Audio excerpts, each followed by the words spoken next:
आ जाओ आ जाओ।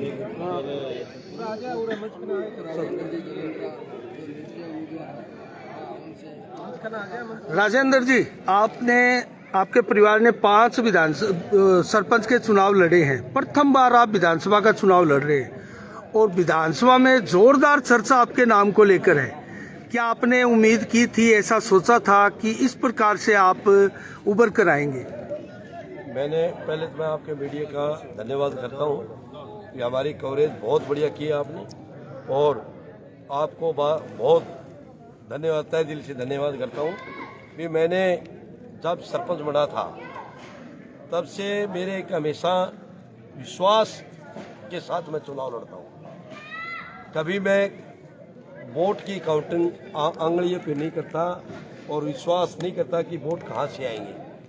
मैं एक भगवान पे भरोसा करता हूँ, दूसरे मानव पे विश्वास करता हूँ, इंसान पे विश्वास करता हूँ।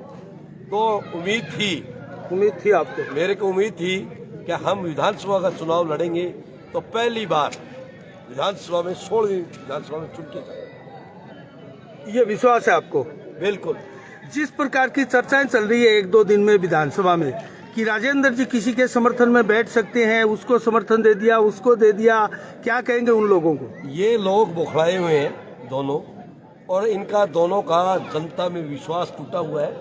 और तीसरा, भादरा में नया विधायक बनाते हैं और उसमें मेरा नाम चर्चा में है। इनको वो बात अब कभी ये लाल झंडे वाले कहते हैं, कभी वो कहते हैं, दोनों कहते हैं भी पूर्व विधायक वाले, दोनों में बीजेपी और लाल झंडे वाले दोनों कह रहे हैं। इन ये बौखलाए हुए हैं, क्यों ये आपस में गाली गलौच में लगे हुए हैं और जनता का विश्वास इनसे टूट गया। और हमारे को विश्वास के साथ जनता चुन के भेजेगी 16वीं विधानसभा में, तब इनके ये बौखलाए हुए हैं कि ये अफवाह फैला दो, वोटर कहीं डाइवर्ट नहीं हो। अब से कुछ ही देर बाद में 6 बजे प्रचार प्रसार बिल्कुल बंद हो जाएगा और घर घर ही प्रत्याशी सारे वोट मांगेंगे। अब मात्र 2 दिन का समय है। राजेंद्र जी, आपने कितनी मेहनत की है और आप कहाँ, किस पायदान पर, किस चरम की ओर जा रहे हैं, क्या उम्मीद है? 16वीं विधानसभा में निश्चित रूप से हम चुन के जा रहे हैं और हमारे को विश्वास है आम जन से, क्यों गरीब किसान मजदूर की हम सेवा के लिए आए हैं, कोई राजनीति करने के लिए नहीं है। उनकी सेवा करेंगे और 16वीं विधानसभा में चुन के भेजेंगे। तो वो उनको विश्वास है कि हमारी एकमात्र राजेंद्र चंद्रा आदमी है जो हमारी बात सुन सकता है। क्या आपको हर गांव, हर ढाणी, हर वार्ड से वोट मिलेंगे या कोई विशेष क्षेत्र है उन गाँव में आप भारी है? हमारे क्षेत्र में मैं ये कह रहा हूँ सभी जगह मिलेंगे। यहाँ बॉर्डर से लेके और नॉर्थ तक वहाँ चले जाओ, पल्लिका राम, सब दीपलाना, हमारे एक ही लाइन लगी हुई है कि राजेंद्र जलंधरा, इसके अलावा नहीं है। ये कहते हैं कल इनकी रैली हुई थी 22 तारीख, हमारी 21 तारीख को हुई थी। हमारे पास, आपने मीडिया में नहीं देखा होगा, हमारा वोटर एक शांति से बैठा था, इतनी बड़ी भीड़ आई थी। और इनके वोटर आपने देखे होंगे कि ये कह रहा है लाख मैं लेके आया हूँ और लाख वो कह रहा है मैं लेके आया हूँ, और मात्र 1,40,000 पुरुष की संख्या है। तो जो दुकानदार थे, मिस्त्री थे, वो अपने धंधे लगे हुए थे, जो बाहर गए हुए थे, अपने काम लगे हुए थे, ये आदमी कहाँ से आ गए? ये बाहर की भीड़ जुटाने के लिए जनता को गुमराह कर रहे हैं, और जो गुमराह किया है जनता को, उसका परिणाम इनको भुगतना पड़ेगा। राजेंद्र जी, कहीं ना कहीं आपके दिमाग में ये बात है क्या कि 2-3 महीने से ही आप चुनाव में हैं और आपने अच्छी खासी फाइट दी है और अपनी परिस्थिति में सुधार किया है, तो क्या ये आपके दिमाग में है कि मैं अगर 4-5 साल पहले आ जाता, बहुत पहले आ जाता, तो इस बार रिजल्ट कुछ और होता और चर्चाओं में भी सबसे ज्यादा मैं ही रहता? मैं कह रहा हूँ अब ज्यादा चर्चा जो है बलवान पूनिया और संजीव बेनीवाल की। मैं एक बात कहूँ कि मैं 2 साल पहले आ जाता, 2 साल पहले आ जाता, तो इनकी दोनों की जबान जबत होती। अब त्रिकोणीय संघर्ष में हम चुनाव जीतेंगे। ये कह रहे हैं कि चर्चा इनके कार्यकर्ता है, इनके जो वोटर हैं वो बाध रहे हैं। मैं आपको एक उदाहरण बता देता हूँ। मैंने प्रथम चुनाव लड़ा था, सबने कहा था कि मेरे साथ 200-250 आदमी थे सारे, और उनके जहाँ मेरे सामने चुनाव लड़ रहे थे उनके 800 आदमी थे। मेरा कहीं मुकाबला नहीं था। और कह रहे कि अब की बार तो तेरे 300 वोट आ जाए तो ठीक है, अगली बार तेरे को सरपंच कोई रोकने वाला नहीं है। मैं कह अब की बार ही बनेगी हम। जनता ने, गांव ने 300 वोटों से प्रथम चुनाव जिता दिया। विधानसभा में आप पहली बार उम्मीदवार बने। आपने जब पर्चा भरा था उस दिन आपको एक पहले का नया चेहरा मान करके चल रहे थे, और धीरे धीरे जैसे जैसे कैंपेनिंग बढ़ती गई आपका जनाधार भी बढ़ा है, विरोधियों में खलबली मची। आपने ऐसी क्या रणनीति अपनाई है जो इतना बड़ा जनसमूह एक तरह से आपके ऊपर जुटा हुआ है? मेरी कोई रणनीति नहीं थी।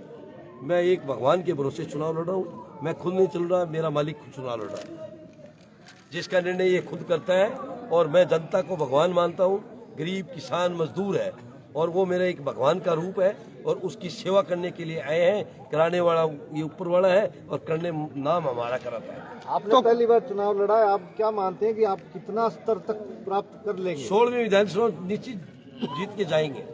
ये राजेंद्र जी, आपने जब पर्चा भरा था तो आपके रैली में हमने जो 10,000 आदमी देखे, और आपका जो बेल्ट पेपर में भी 10वां नंबर है, और 10 दिन बाद में चुनाव परिणाम आ रहे हैं, तो ये 10 का क्या चक्कर है? ये 0 हटेगा, 1 रहेगा। मैं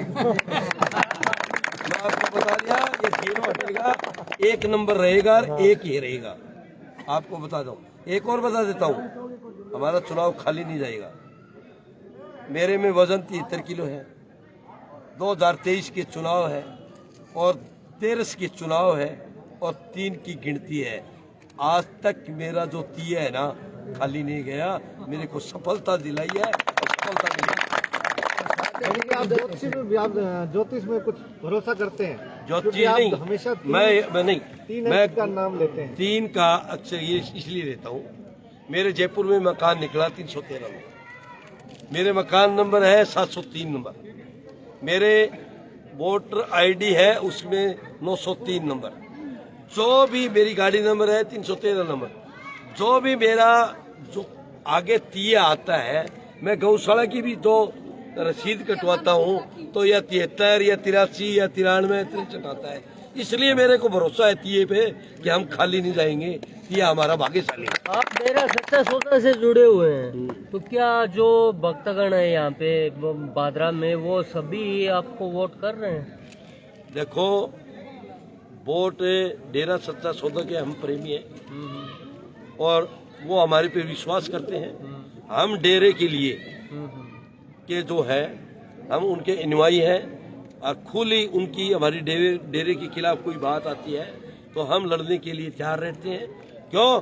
हमारा सब कुछ हमारा गुरु हमारे को देने वाला, जो इस नशे से बचाने वाला और अच्छे राह पे चलाने वाला, धार्मिक चीज में लेके जाने वाला, सब हमारा सर्वोपरि गुरु है। तो गुरु जहाँ होता है वहाँ कमी नहीं रहती।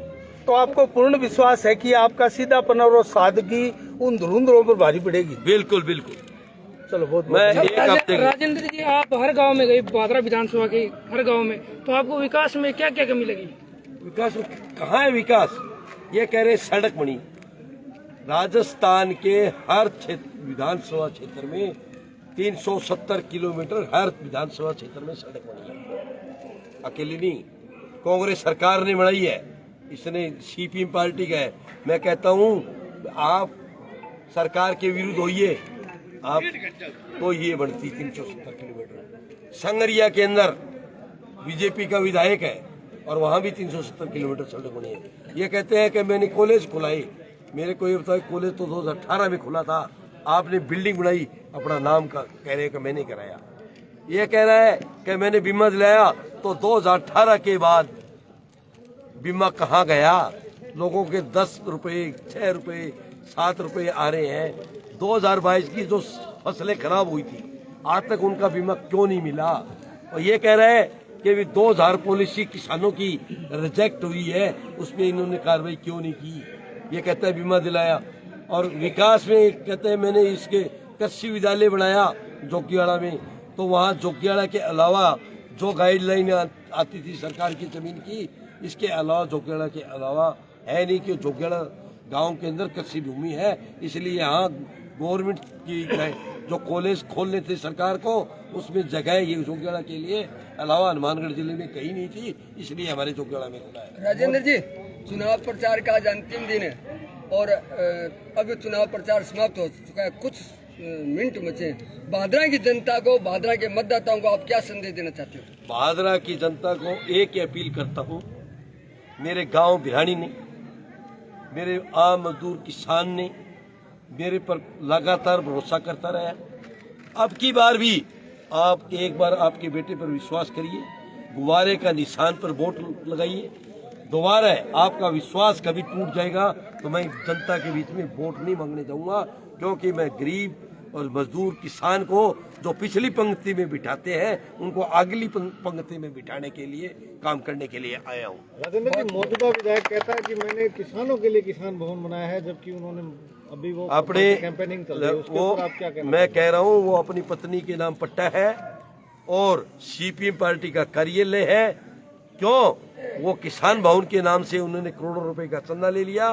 ये बात आई थी, एक मैंने आपके मीडिया के मैं इंटरव्यू में वहां प्रेस कॉन्फ्रेंस में कही थी, इसने तुरंत पब्लिक पेपर लाइव आगे कहा कि जो लोग कहते हैं जिसने चंदा नहीं दिया, हम तेरे कार्यालय के लिए चंदा थोड़ी, किसान भवन खोलो, मैं उनको कहता हूं मैं देता हूं सबसे पहले चंदा। तो ये गुमराह करने की मामला है और ये सीपीएम पार्टी का कार्यालय है। और बाकी अभी भी आप देख रहे हो सीपीएम पार्टी का कार्यालय जहाँ किसान भवन होगा, किसी का पार्टी का कार्यालय नहीं चलेगा। चलिए, चलो बहुत बहुत धन्यवाद।